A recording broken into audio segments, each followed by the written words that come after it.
The makers of Chase and Sanborn Coffee, the superb blend you know is fresh, present the Chase and Sanborn Hour. And your host, Nelson Eddy.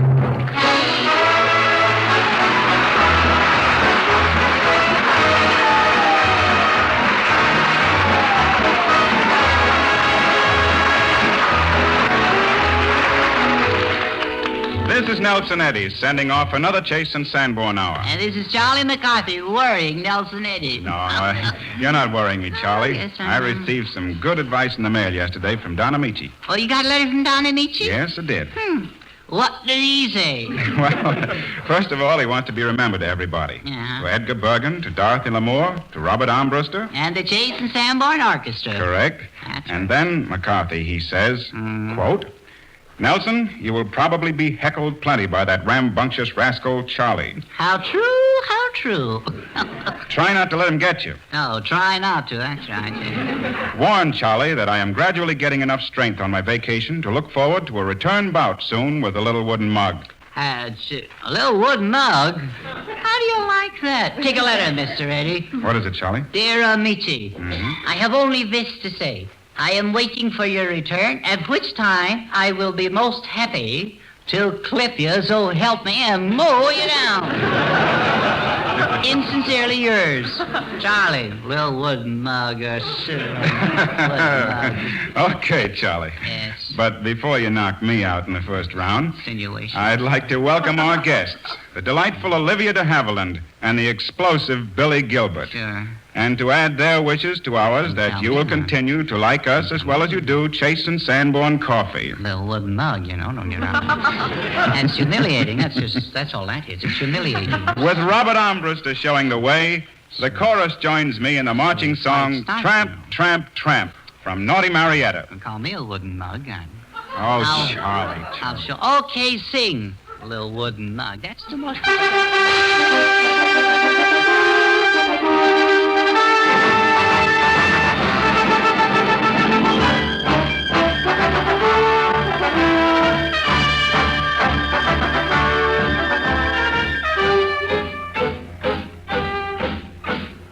When the tropic sun is riding, or the moon is in the sky, we must go where danger's hiding, ready to do or die. Are you fighting sons of wildcats? Are you with me wrong or right? Then follow where I go to meet the savage foe. Here's to men who love a fight.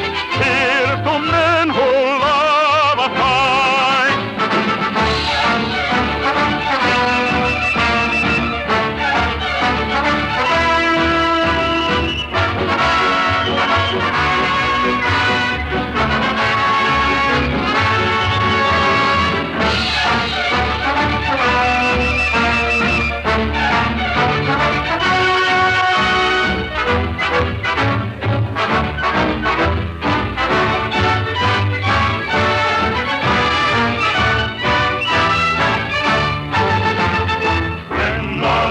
Sun is riding, or the moon is in the sky.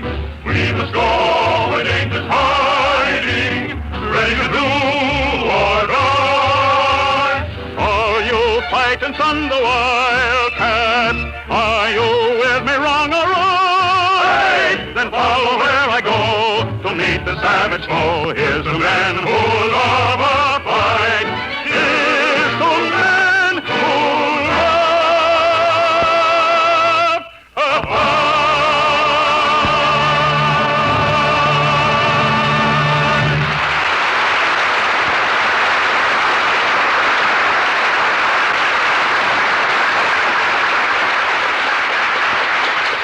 Inspired by the old and familiar Londonderry air, Helen Boardman Knox made it into a romantic love song.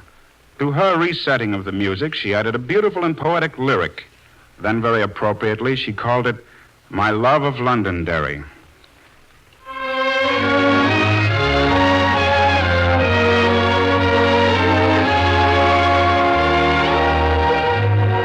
Was in the dear old town of Londonderry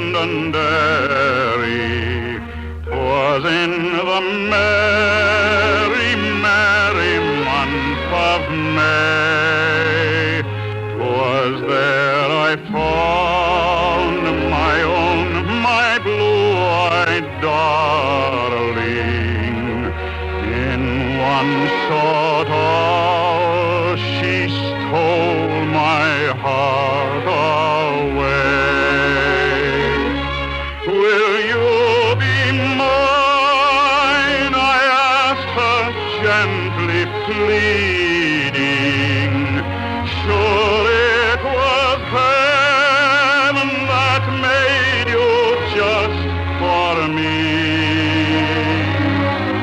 Only one look she gave me from her sweet blue eyes.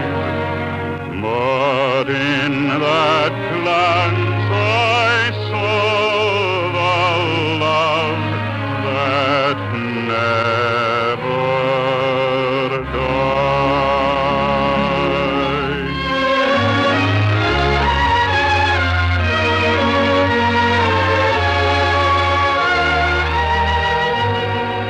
Was in the dear old town of Londonderry. Was in the merry, merry month of May. The blackthorn buds were bursting into flower.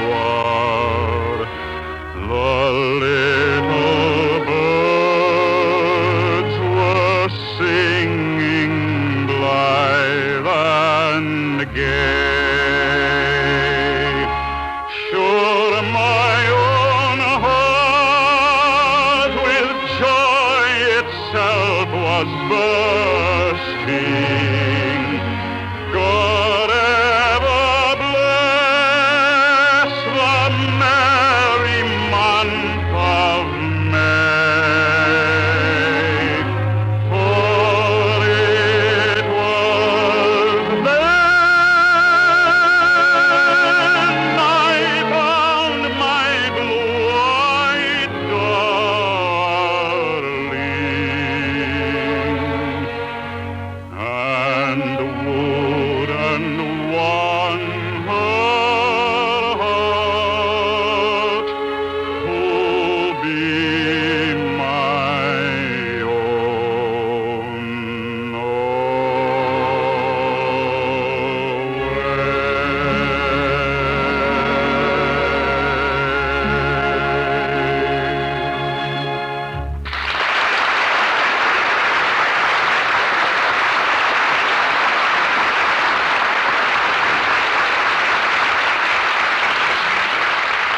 That was nice, Mr. Eddie. Very swellish. Thanks, Charlie. You're quite a lover of music, aren't you? Yes, yes. There's nothing like a song for lightening the burdens of life. And believe me, I'm carrying a double load. What's bothering you now, Charlie? No, it's still Bergen. Well, what's the nature of your complaint? Oh, I don't know. It's incompatibility, I guess. Are your troubles still monetary? No. Just a question of dollars and cents. That's why I'm going to quit him. Quit him? Yeah. Well, that's a serious step, Charlie. Yes, it is. For him. Well, you seem funny not supporting Bergen anymore. Say, Edgar, did you know about this? Did I know about what, Nelson? Well, Charlie tells me he's through with you. Through with me? You'll be ho-hoing out of the other corner of your mouth. That's what you'll be doing. What do you mean, Charlie? I mean I'm quitting, Bergen. Quitting? Yes. Q-U-T-T-T-I-N-G. Quitting. Quitting, yeah. Your gravy train has been derailed, brother.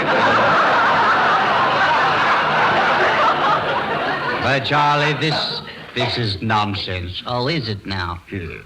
What will you do without me? That ain't the question, brother. What will you do without me? I see. Well, don't worry about me, Charlie.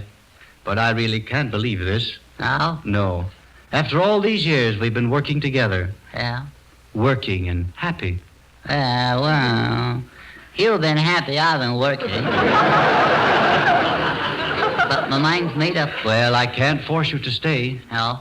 Our contract has always been verbal. Yeah. And so has the salary, too. We should think twice, Charlie, before we break up a friendship of such long standing, don't you think? Yes, you should, yes. Now, what brought you to this sudden decision, Charlie? That's Frederick. Who? The great Frederick, that's who. Oh, I see. Yes. The great Frederick. Yes. And who is the great Frederick? Who is the great Frederick? Yes. He's a great ventriloquist, that's what he is. Oh. You don't know him, huh? No, I never heard of him. Oh. Well, that's nothing. After all, who heard of Bergen before I came along?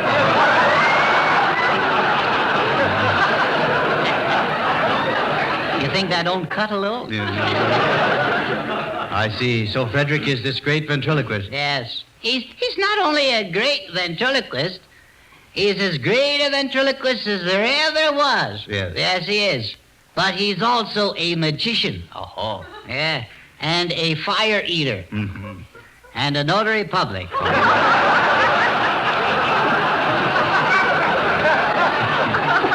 He's quite versatile. Yes. He sells used cars, too. Well, he's a man of many accomplishments. Yes, he is. There's nothing he can't do. And he doesn't either. But is he really a good ventriloquist? Good? He's great, Bergen. He's the best I've ever seen. And he's got his own tuxedo, too. Oh, I see. Yes, sir, he has. He doesn't move his lips, either. Oh, he does. You get that? Yes, yes. He doesn't. No, he doesn't. No. Like you just did. Yes. Well, he certainly has talent. Yes. And he's got hair, too. Oh. Well, has this man offered you a contract to work with him?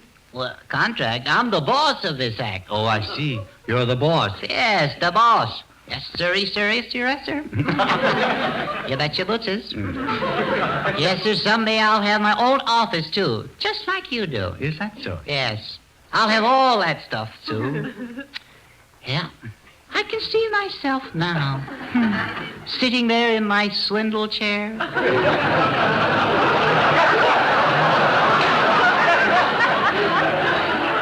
Yes, sir. I'll have a desk for each foot. So that's what you're going to do? Yeah, that's what I'm going to do. And what are you going to do, Fergus? Well, in spite of the great Frederick, I'll continue as a ventriloquist. Yeah? Yes, I'll carry on. I'll keep a stiff upper lip. Yeah. You might try and keep the lower one still, too.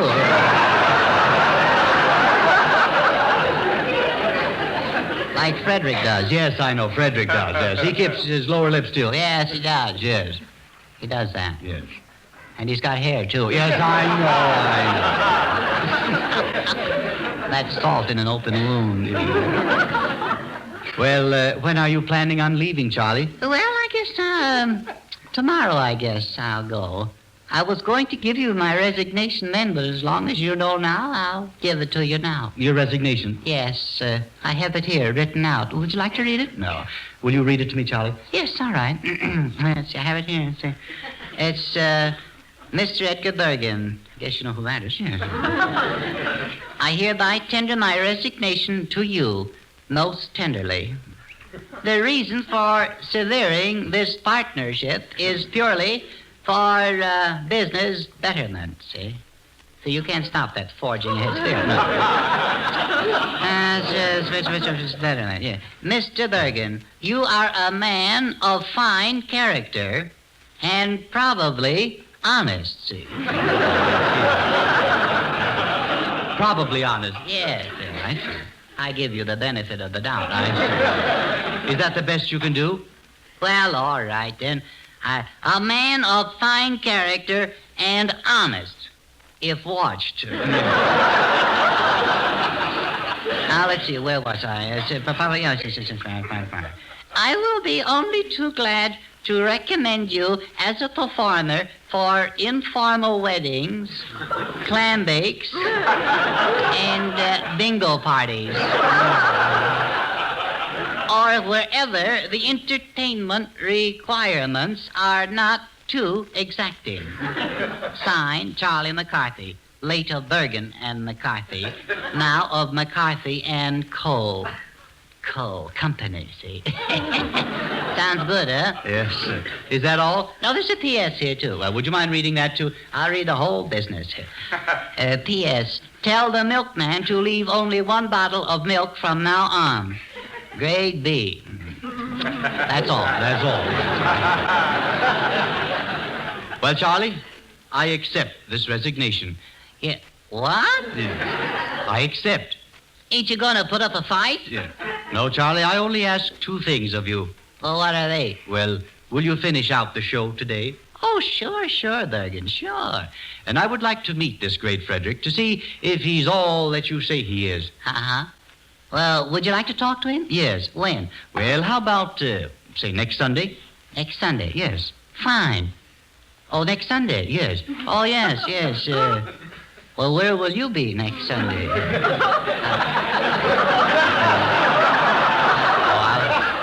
I'll be here. You will? Oh, yes, I'll be here. You really think so? I'm sure of it.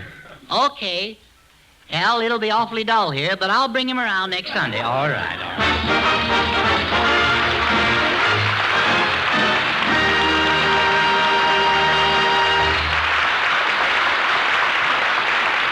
Popular songs have had dreams walking and talking and even dancing and romancing. But our own dream analyst, Dorothy Lamour, has decided to give us the latest word on the subject as she sings about a man and his dream.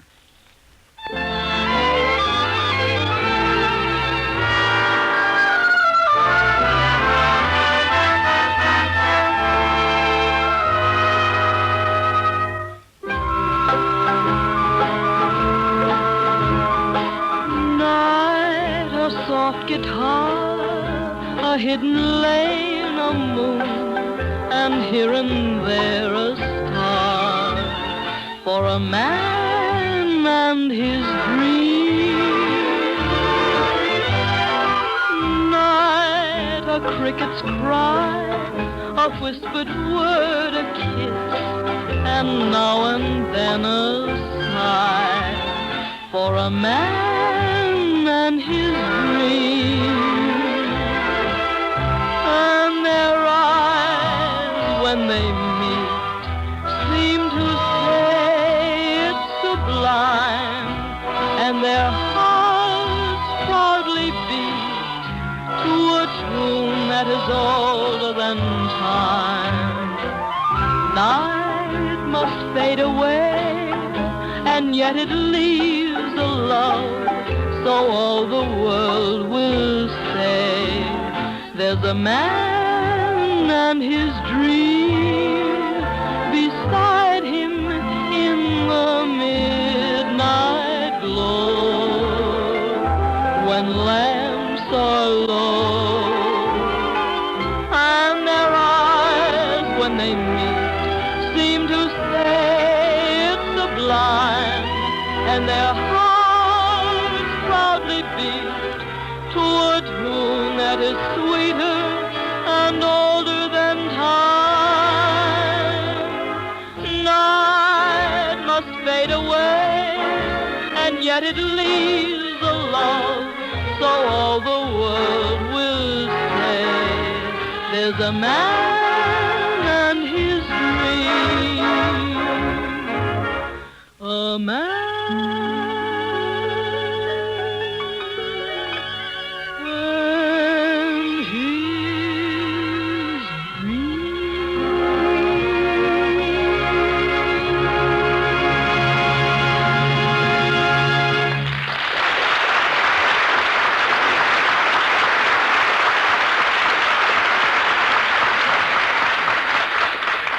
Holidays and special events are marked in red on the calendar because they're days to remember.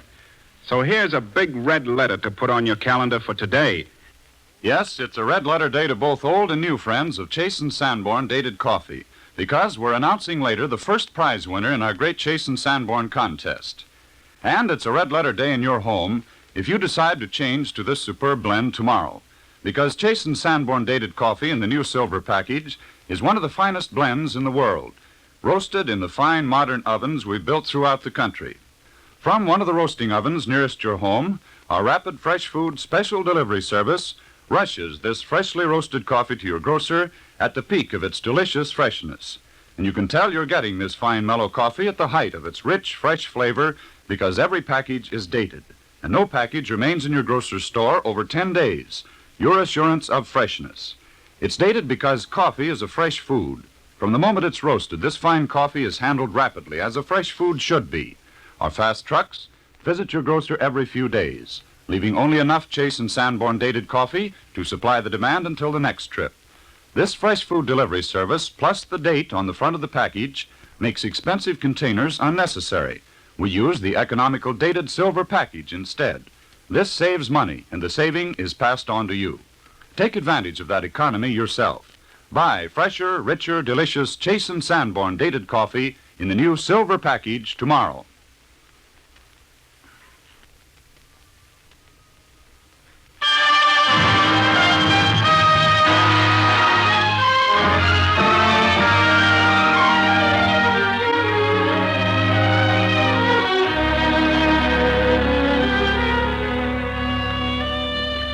We cordially welcome a four-letter girl to our midst tonight.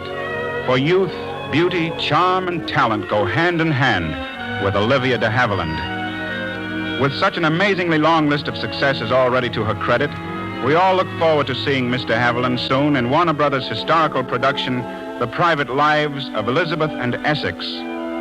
Tonight she appears for us, together with Gordon Oliver and Fred Mackay, in an original radio sketch entitled Stormy Quarrel. Olivia Dehavilland.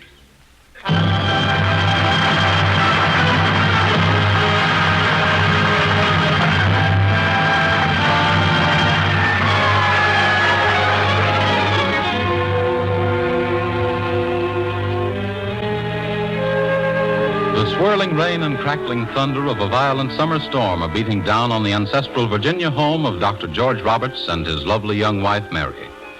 The power lines are down, and the old house is entirely in darkness.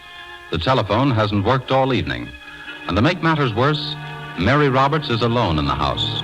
Alone because of a quarrel she has had with her husband. A quarrel which sent him in a fury out into the storm earlier in the evening. Regretfully now, Mary watches through the rain-drenched window for the first sign of her husband's returning car across the valley. When suddenly, a knock sounds through the gloomy house. Oh, George, thank goodness. Darling. Oh, I'm sorry. I thought you were my husband. You want to see the doctor? Doctor? Excuse me, but... Come in, won't you? There, that's better. You'd get drenched standing out there. I'd make a light, but there isn't any. The storm, you know. Yes, ma'am. The doctor's just gone out for a little while. You ought to be along any moment. Yes. Would you mind telling Lucia, Miss Adams, that I'd come? Lucia? Adams? But there's no one here by that name. This is Dr. Roberts' home. Dr. Roberts? Well, I don't wonder you became confused. A storm like this and not a light to be seen. But this should be the house. The 5 Pines at the edge of the road. That's where Lucia always met me. Oh, I'm terribly sorry to have bothered you. Perhaps I... Oh, don't go. Come and sit down. You can see your way. My husband may be able to help you. And it's kind of scary alone in this big house tonight. I'd better go. I'm so late. Oh, no. So... It's all right, really. There's a little fire left in the grate and a cup of coffee to warm you up if you like. I wish it weren't so dark. I should like very much to look at you. Your voice. It's so much like Lucia's. I'm sorry, I shouldn't have said that. Well, perhaps I should prove very disappointing. I take it that you and Lucia... We became engaged last year. I haven't seen her for almost 10 months. Oh, you've been away? I shouldn't complain. I've not been the only one. No, I suppose not. Here's the coffee. if I don't knock it over in the dark. You're very kind. I might at least introduce myself.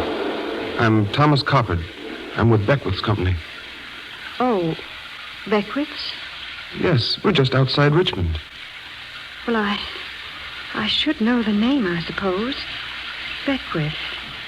Lucia Adams. Well, I have heard that name somewhere. Now I'll have to meet her.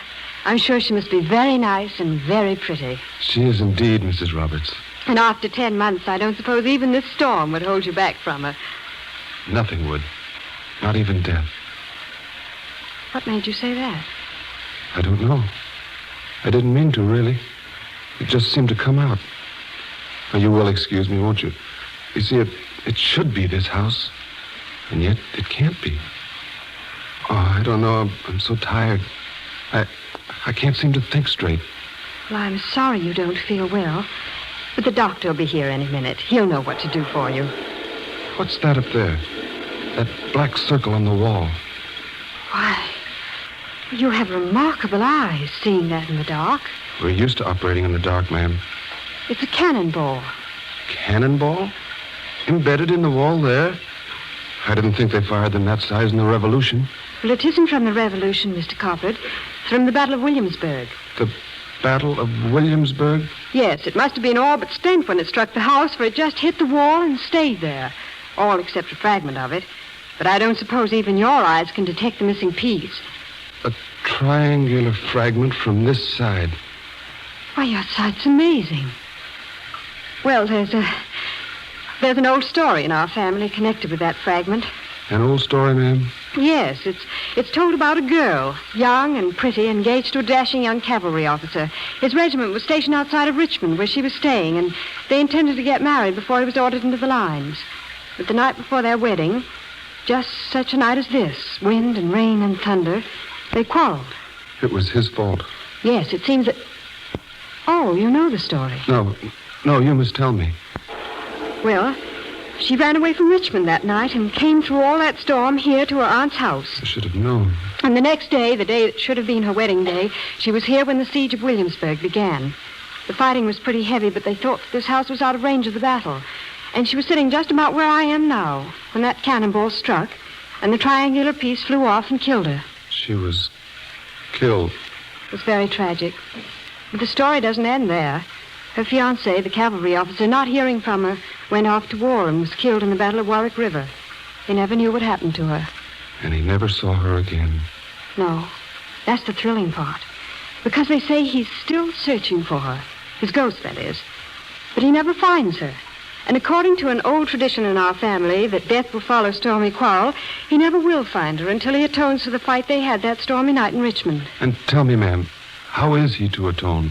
Well, that's never been quite clear, but it has something to do with the curse, death will follow stormy quarrel. I think he must sometime defeat the old legend and save two lovers from their stormy quarrel. Yes, ma'am. You quarreled with your husband tonight, did you not? Yes, I did. It was stupid.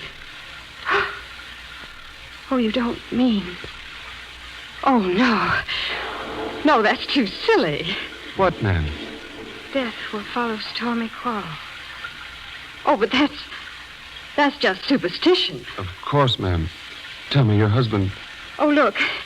Look, there he is, across the valley. See? I know those car lights. One of them's dim. That's my husband. That must be he. I guess I'm pretty silly, but you know, that story must have got under my skin a little. You're not silly, ma'am. Your husband has to come across the river. Yes. You see, he's just going down into the valley. Look now, there he is. He's going down out of sight. He'll be here in 10 minutes. Will he come across the bridge by the large boulder? Yes, then around the turn and up the hill and home. The bridge, ma'am, is washed out. Washed out? Oh, no. No, he won't see it. He'll be killed. Don't fear, ma'am. There'll be no death in this house tonight.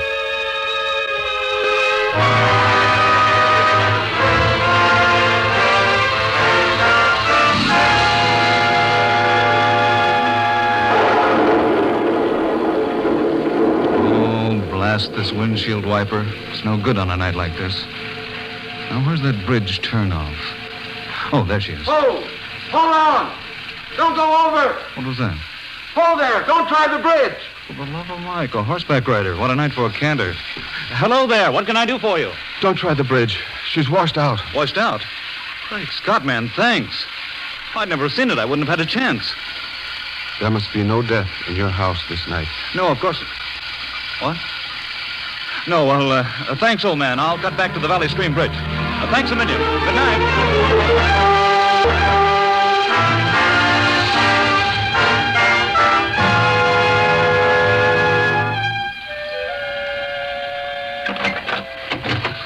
Oh, George, darling, thank heaven you're home safe. Darling. Oh, my darling. Oh, George, I'm sorry we fought. We won't again, darling. Promise me we won't again. Not after this. We came awful close to ending up on a fight, Mary. If I hadn't been stopped in time, you'd be minus one husband. Big Boulder Bridge is washed out. I know. Some guy on horseback, a state cop or something, stopped me just as I was heading into the turn. It was too close for comfort. He wasn't a policeman. He wasn't. Who wasn't? That was Mr. Coppard. Coppard. Thomas Coppard. He was looking for Lucia Adams. What about? The old story, remember? Lucia Adams, who was killed by the cannonball fragment. And Thomas Coppard, her fiancé. He was here, George. It's all true. Oh, Mary, dearest, you're upset. He saved us, George. She should come to him now. Mary. She will. I know she will. Mary, snap out of it. You're not feeling well. Oh, I'm all right, George. Really, I am. That old story's gone to your head. Here, I have some candles. Put a light on the subject and you'll feel better. There. Now, doesn't it all seem a little silly? Well, I suppose. Well, doesn't it? Well, I guess so, George. No wonder you were upset. This gloomy old house would be enough to give anybody the creeps. Yes. Maybe it was that. Of course it was, dearest. Well, I suppose you are right, George. I do feel better now. But it was sort of eerie, sitting here in the dark, and then he saw the cannonball up there, and... Mary, what's the matter? George, look. Oh, what is it? The triangular fragment isn't missing anymore.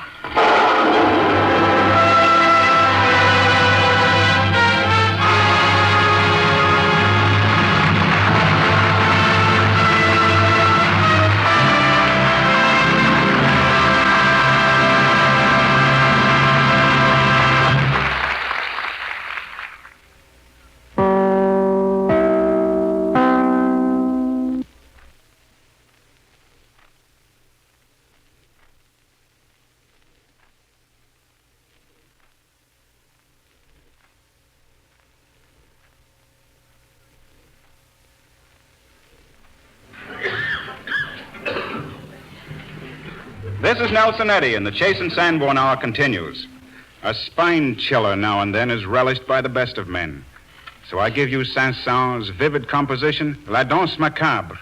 It's all about dancing ghosts and skeletons who are finally dispersed by the morning light and the rooster crowing. Rattle the bones, Robert.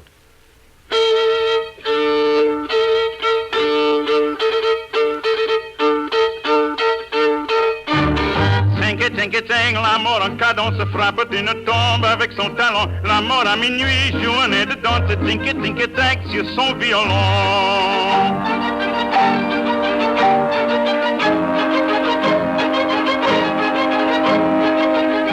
Le vent d'hiver souffle et la nuit est sombre. Des gémissements sortent des tilleuls.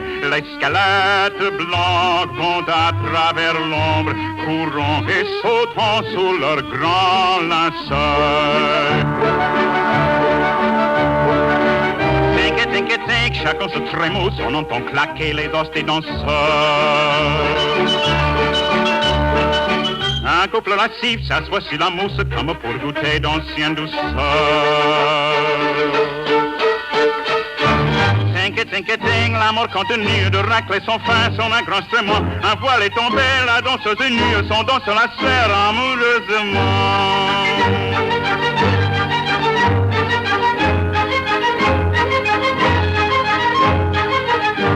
La dame est, dit-on, marquise ou baronne, et le ver galant d'un pauvre charron. Horreur, et voilà qu'elle s'abandonne, comme si le rustre était un baron. la sarabande, quel cercle d'amour se donne la main. Tinky, tag, on voit dans la bande le roi Cambadère auprès du Belmont.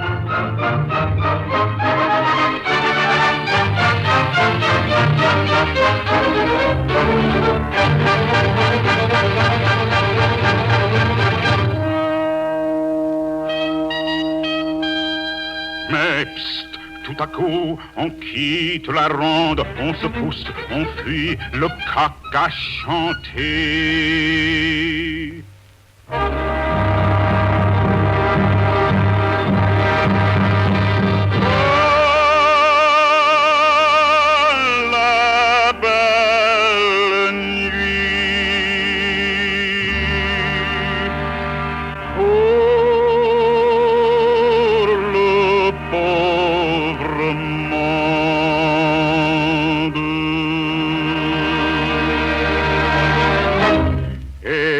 Viva l'amor!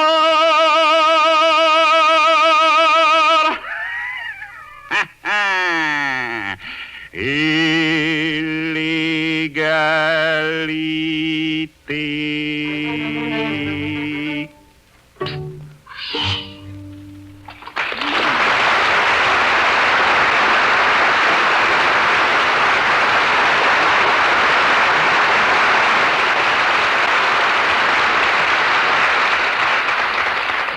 A little mustache, followed by a lot of man. That's Billy Gilbert. And a very welcome sight the combination is. Billy is following that mustache around Universal these days, for he's going west in Destry Rides again. But tonight he's pointed it over here. So our most cordial greetings to the mustache and the man, effervescent Billy Gilbert.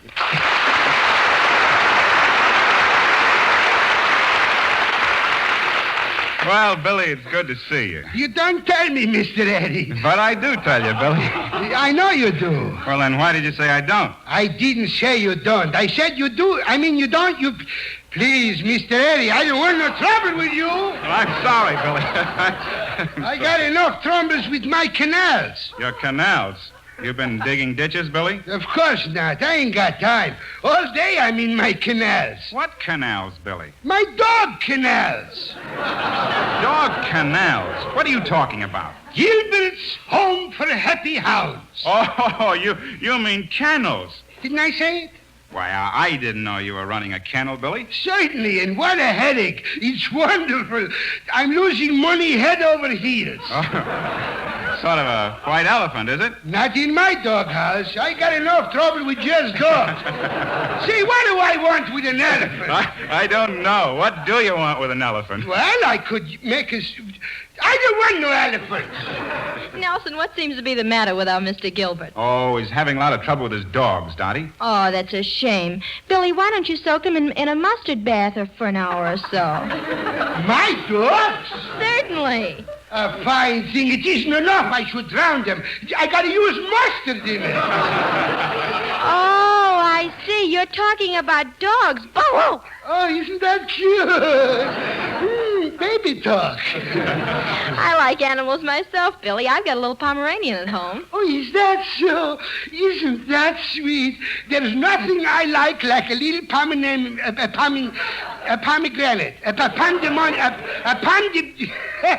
Scotty's is nice.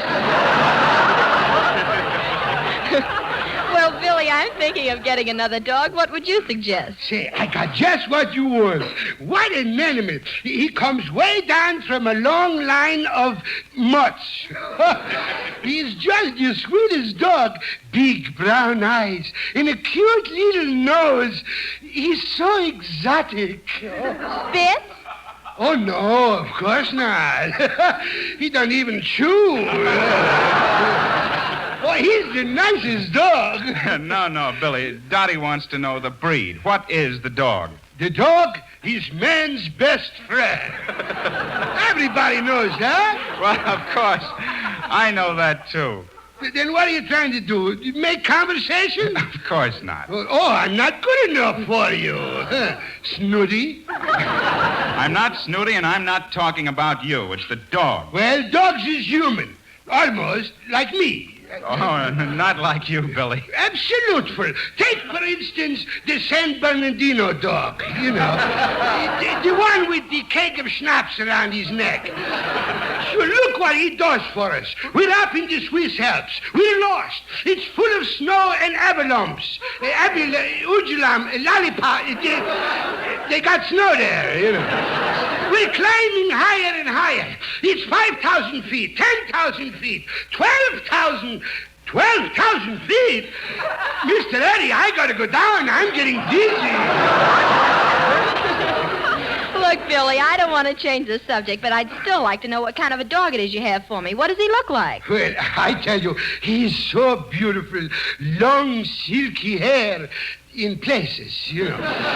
He's got big, black, floppy ears, and he's practically got a tail. Oh, and he's a fine police dog. Shh. What do you mean, police dog? Shh. Secret Service. Say, you wouldn't see nothing like him anyplace. Well, I don't know, Billy. What I want is a pedigree dog. Pedigree? Yes, does he have one? One? He's got thousands. But don't worry, we give a box of powder with every dog. Well, Billy, what do you call this canine hodgepodge of yours? That's the terrible thing. Please, Mr. Eddie, I don't dare to mention his name. Oh, it can't be as bad as all that. It's worse. What it does to me every time I tell anyone that the dog is called Goldenrod. Oh, you see, that's what I shouldn't have said it. You see, it makes me.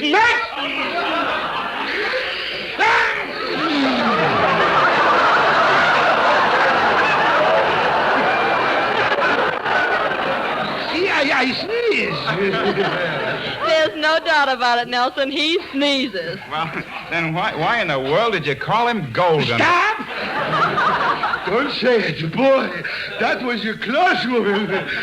That's one of two words that always makes me sneeze. Goldenrod is? Yes, you said it. You said it. I told you, don't you never. Don't you.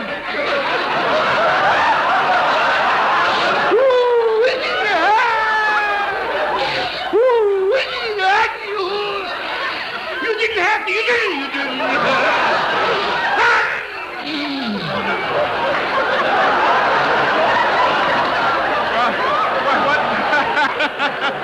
Well, what's the other word that brings on the sneeze, Billy? What's the matter? That one isn't good enough?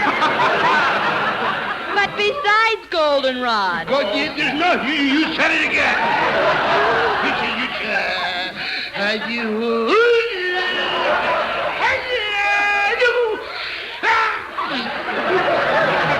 Gesundheit. That's it. That's the other word.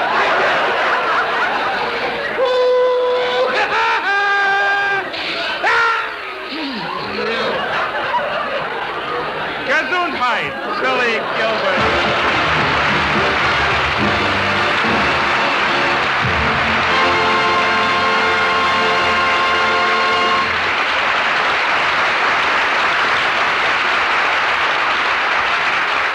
Tin Pan Alley these days seems to be as full of advice as it is of songs. The latest suggestion dismisses old man Trouble by telling him to go fly a kite. And since there is no one from whom we would more readily take advice than Dorothy Lamour, we will leave it up to Dottie herself to give it. Dish it out, Dottie.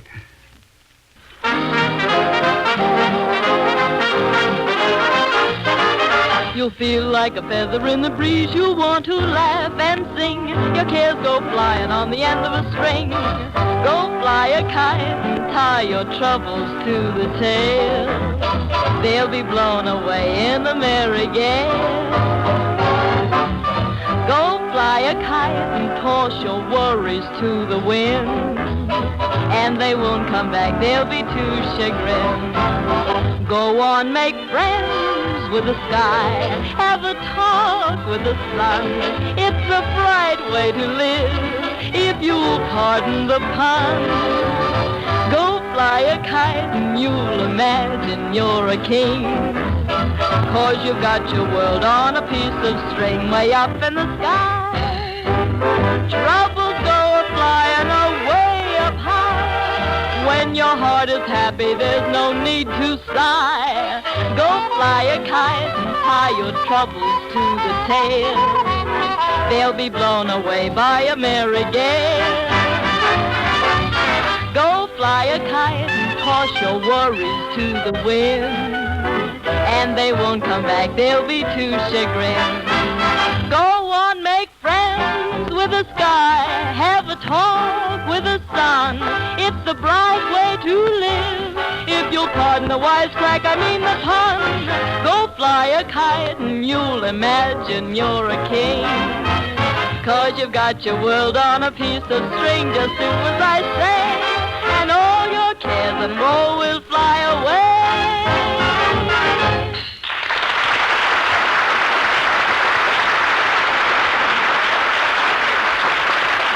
One of James Whitcomb Riley's poems begins, Christmas Eve is nothing to it. New Year's ain't a smell. And it goes on to say that Circus Day is the grandest of all. But even Circus Day has a rival now, and this is the day. It's a big day for users of Chase and Sanborn coffee. The judges have carefully considered all the thousands of entries in our recent contest, and the winners have been decided. You sent in hundreds of good reasons for changing to Chase and Sanborn dated coffee, and we want you to know how grateful we are. One big reason many of you gave for changing is our rapid fresh food special delivery service. Our trucks rush the freshly roasted coffee from the nearest roasting oven to your grocer. Others spoke of the date marked on the front of every silver package to assure you freshly roasted coffee. We see to it that no dated coffee stays in your grocer's store more than 10 days. And that saves you money, too, because with our dating and rapid delivery system, costly containers are not necessary.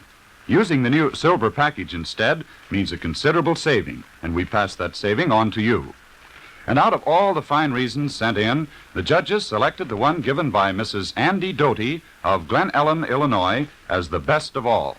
Mrs. Doty receives the first prize of $2,500. Congratulations, Mrs. Doty. And congratulations to all the other 1,500 prize winners, too. All prize winners will receive notice and their prize money in the mail. Thank you all again for the fine things you had to say about Chase and Sanborn coffee. And tomorrow, enjoy the coffee so many people like so well. Ask for Chase and Sanborn dated coffee in the new silver package.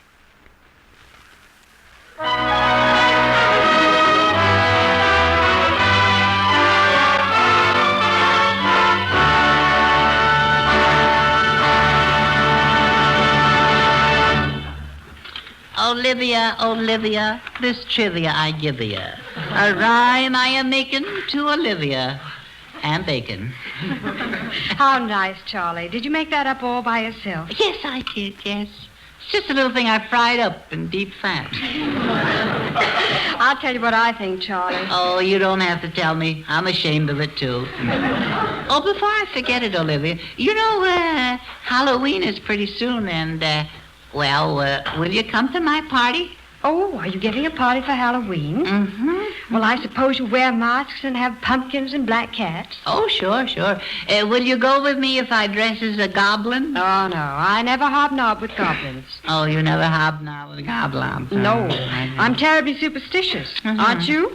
Well, yes, in a way, yes. I believe it's unlucky to get hit by a truck on Friday the 13th. Yes, Charlie, that's right. It's very unlucky, especially a black truck. Oh, I see. Yes, how true. You know, Olivia, we figured out some good games for the party, and we're going to have prizes, too, see? Oh, that's wonderful, yes, Charlie. I love to play games. Mm-hmm. Can you crawl on the floor on your hands and knees? Why, certainly I can. Well, don't do it at my party. It's childish.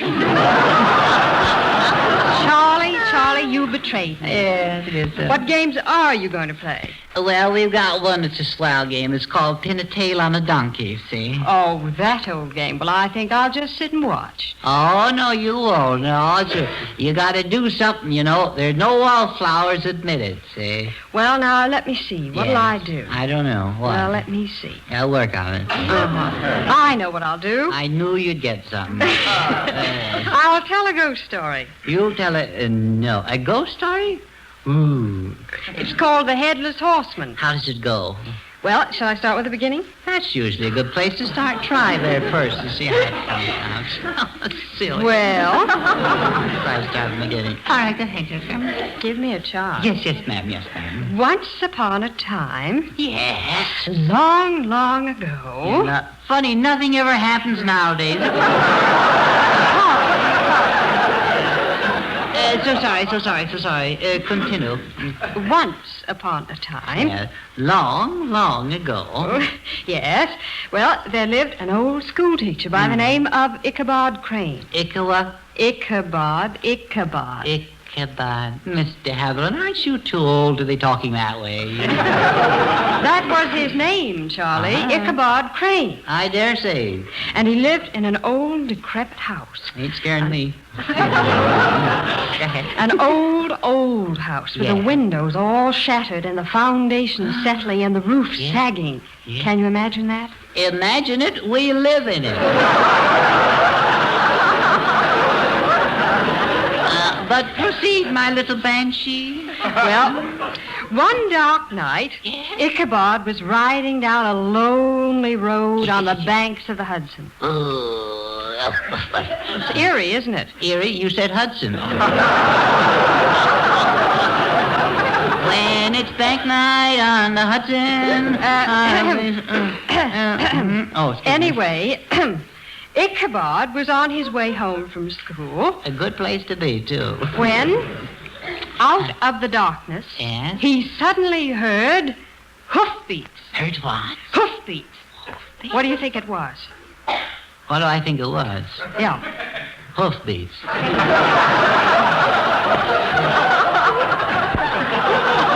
What was it, Charlie? Well, now let me work on this one. I have my turn. Snake. No. A fish. No, Charlie, it wasn't a fish. It was a horse. Oh, that's a dandy story. A horse making hoofbeats? Well, I'm a ring-tailed baboon. Amazing, Dr. Clitterpuss. Well, it was amazing because on the horse sat a horseman. Well, that's a good trick. Amazing. Wait a minute. Now. Yes, I can. It wasn't just a horse. No. It was a horse with hoofbeats, wasn't it? It was a man riding on the horse without a head. Riding a horse that had no head? That's ridiculous. No. Ridiculous. The horse had a head. Oh, he did he? Yes, the man had no head. Oh, the man had no head. Well, now, that's different. That I can believe. But honestly, didn't he really have a head, didn't he? Well, yes, he had one. Yes. But he was carrying it underneath his arm. No. Yes. Underneath his... Now, that's a nice trick if you can do it. Let's try that sometime. Gee, that must have scared old Nickabob, didn't it? Who, Charlie? Nincompoop? Not Nincompoop. No? Ichabod. So sorry. What did Icky do? He was terrified. He was. He stood as if frozen to the ground. Oh, it was winter, huh? Yes. No. It wasn't anything I saw. Well, then, suddenly, the rider threw his head at Ichabod. No. Yes. Boy, that's using the old bean, ain't it?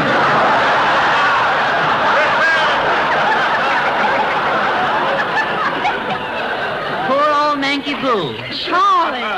Ichabod, yes. Isn't that a ghostly story? Yes, and you have a ghastly way of telling it, too. Shall I go on, Charlie? You mean home? Oh, I know. That settles it. Mm-hmm. I'm not going to tell this story at your party. Good. Then you're invited. Will you pick me up at my house? Me pick you up? Yes, you see, my scooter's having a 500-mile checkup. Having a supercharger put in it, too. All right, Charlie. I'll call for you at 10. Mm-hmm. In your town car? Oh, no, Charlie. On my broomstick built for two.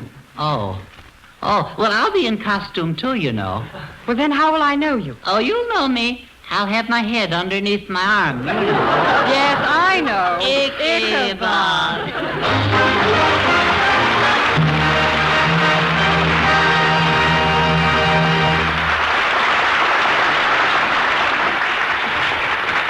There are many reasons for the high place held in the musical sun by our own beloved Victor Herbert.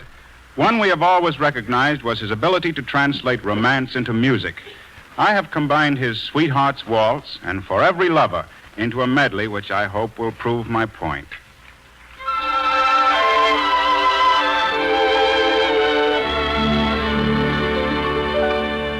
I'll forsake the world for you. I will make your every dream come true. We'll know days and nights of love. We will climb to the heights of love. Sweethearts who need no crown or throne, sweethearts who live on love alone, will find a paradise somewhere, leaving behind all worldly care. Sweethearts today will never fade, like an eternal serenade. Oh, love will end the way it starts. Forever we'll be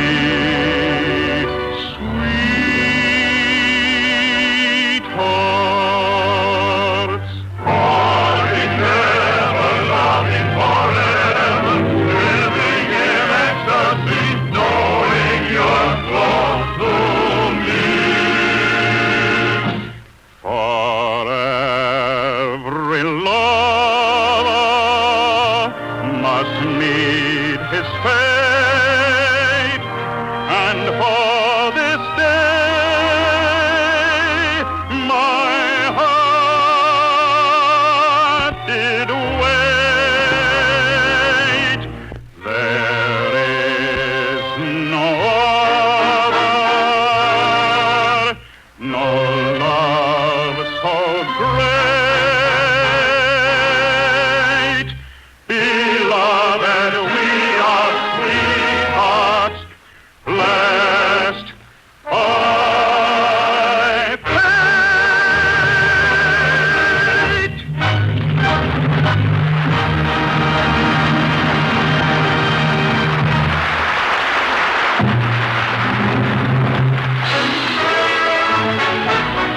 Comes the end of the Chase and Sanborn hour, and off we go, each in our own individual way. You know, there is something miraculously different about each of us. There's a difference in fingerprints, the way we speak, or wear a hat, or even drink our coffee. For instance, Bob Armbruster cricks his pinky gaily in the air when he raises his cup. Edgar's one of those noisy guys. He stirs and stirs. And there's even a rumor that Dottie cools her coffee by fanning it with a sarong. But no matter how different we are in the way we drink our coffee, all of us are definite duplicates in one respect. We all agree that Chase and Sanborn coffee is just about the finest in the world. And we're glad that you and all our other friends, all individualists no doubt, feel the same. We'll all be back next week. Edgar Bergen, Charlie McCarthy, Dorothy Lamour, and Robert Armbruster and the Chase and Sanborn Orchestra. Our special guests will be Clark Gable and Vera Vague. So until next Sunday, this is Nelson Eddy, looking forward. In New York and in San Francisco, our two great fairs swing into their fall seasons with record-breaking attendance. Special attractions of both great shows are making these banner months, so don't miss them. This is the National Broadcasting Company.